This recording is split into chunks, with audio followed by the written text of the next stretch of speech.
These next couple of videos are sort of a wrap-up of series, and so we'll talk about intervals of convergence. But first, we're going to talk a little bit about binomial series. Binomial series is just another process to create a Taylor polynomial, but it works when it's in the form of 1 plus x to some power. All right. So do you have to create it this way? No, you can create it by doing that f of a plus f prime of a x minus a and so forth. But this I just thought was kind of interesting because it's another way of constructing a Taylor polynomial. So there's three parts we're going to do. The first thing is we're going to define the binomial coefficient. If you've worked with combinations and permutations, then this is going to look somewhat familiar. So the binomial coefficient, I'm going to keep calling it p choose k just by force of habit. It's not technically a combination, and I'll explain why in a minute. But the binomial coefficient works like this. You're going to multiply p times p minus 1 times p minus 2. So it sounds very much like a p factorial all the way till you get to p minus k plus 1. And now you're going to divide that by k factorial. The other thing that we're going to define is we're going to define p choose 0 to be 1. Okay, so if k happens to be 0, then p choose 0 will be 1. All right, there's a couple of differences between this and regular old combinations. One of them is that p can be any number, and that includes negative numbers, that includes fractions. Right? So that power can be any number, including negative numbers and fractions, which is not true of a combination. Right? For a combination, you're only taking whole numbers from positive whole numbers. So you might say, how many ways can I arrange 12 items into groups of 4? So you would do 12 choose 4. You wouldn't have 12 items into 3.5 groups or something like that. And then the other thing is that p can be smaller than k. Whereas you wouldn't say, how many ways can I choose 12 items from a group of 4? You would say, how many ways can I choose 4 items from a group of 12?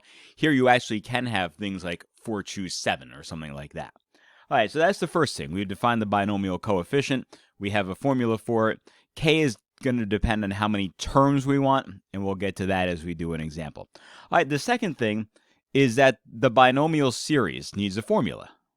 So suppose I look at the binomial series f of x equals 1 plus x to a power, and this is centered at x equals 0. Let's put the p up here where it belongs. So this thing is centered at x equals 0. Right? That's the first thing for my binomial series.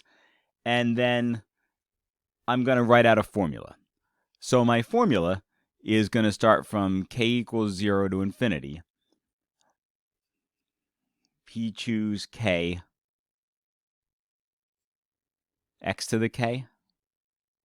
And it's going to look like this. 1 plus p times x plus p choose 2x squared plus p choose 3x to the third, and so forth until I run out. Now, this thing converges if the absolute value of x is less than 1. And by the way, it converges to f of x. That's where this series goes. The other thing is that if p is a non-negative integer, it terminates.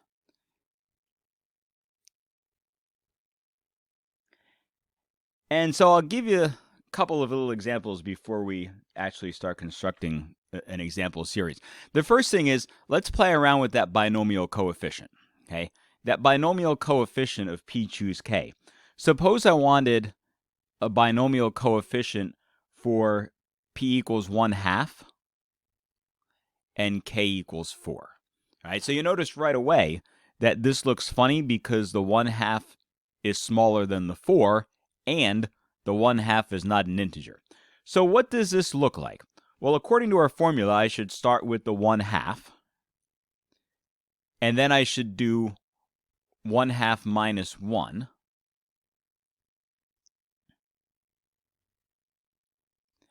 and then I should do 1/2 minus 2, and then I should do 1/2 minus 3. And that's where I stop, because 4 plus 1 is 3, and there we go. The other thing you realize is that I have 4 terms, and so if I want k equals 4, I'm going to have 1, 2, 3, 4 terms across the top. What goes down the bottom is 4 factorial. All right, so what is this? It's a half. A half minus 1 is negative half. Half minus 2 is negative 3 halves. Half minus 3 is negative 5 halves. And all of that is divided by 4 factorial. All right, what's this number on the top going to be? It's going to be negative. 3 times 5 is 15, so I get 15 over 2 times 2 is 4 times 2 is 8 times 2 is 16. And that's going to be multiplied by 1 over 4 factorial, which is 24. All right, so if I knock out the math here, I get a negative 15 over 16 times 24. If I write that out, 16 times 24, I get 384. Okay, so that's an example of how this binomial coefficient is used, and it can produce negative fractions as answers. That's okay. All right, let's take a look at another one. I had told you that in this formula, if p is a finite value and it's a non-negative integer, then it terminates. So what if I said I wanted to expand 1 plus x to the fifth? So I want an approximation, quote unquote, for 1 plus x to the fifth. So how does this work by the formula? The first thing is it starts with 1. All right, look at that blue formula up there. 1, I got p times x. I got p choose 2 times x squared, so my formula says 1 plus, in this case, p is 5, so I'm going to end up with 5 times x, and then the next one will be 5 choose 2 x squared. The next one will be 5 choose 3 x cubed. The next one will be 5 choose 4 x to the fourth. And then I know it ends at 5 choose 5 x to the fifth. How do I know this? Well, take a look at what's happening here. If I expanded 1 plus x to the fifth, you're never going to have a power bigger than x to the fifth. All right, so this gives me 1 plus 5x. What is 5 choose 2? Here, I'll come up to the top. I'm going to end up with 5 factorial over 2 factorial, 3 factorial. So I could write this out and I would end up with 10, right? I'll end up with a 5 on the top. 3 factorial is 6.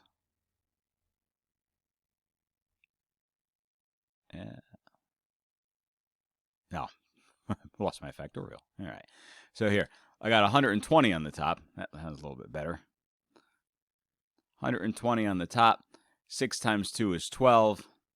That gives me a 10. All right. So I end up with 10x squared. Funny enough, 5 choose 3 is also 10. So I get 10x to the third. 5 choose 4 is 5. And 5 choose 5 is 1. Right.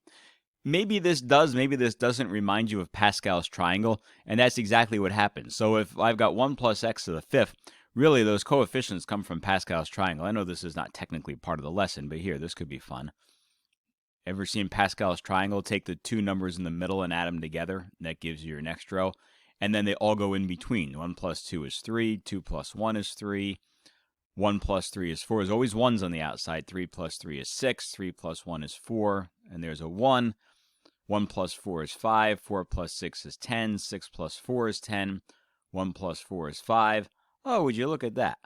That row over there, those are my coefficients. 1, 5, 10, 10, 5, and then there's a 1 over there. All right, so great. We've looked at an example of how this works, a binomial expansion. If that number at the end is a non-negative integer, it terminates. What do we do if it's not a non-negative integer? All right, this is the whole thing we've been waiting for as to how to set this up. So suppose I want to find a Taylor polynomial. All right, this has been my goal all along. I want to find a Taylor polynomial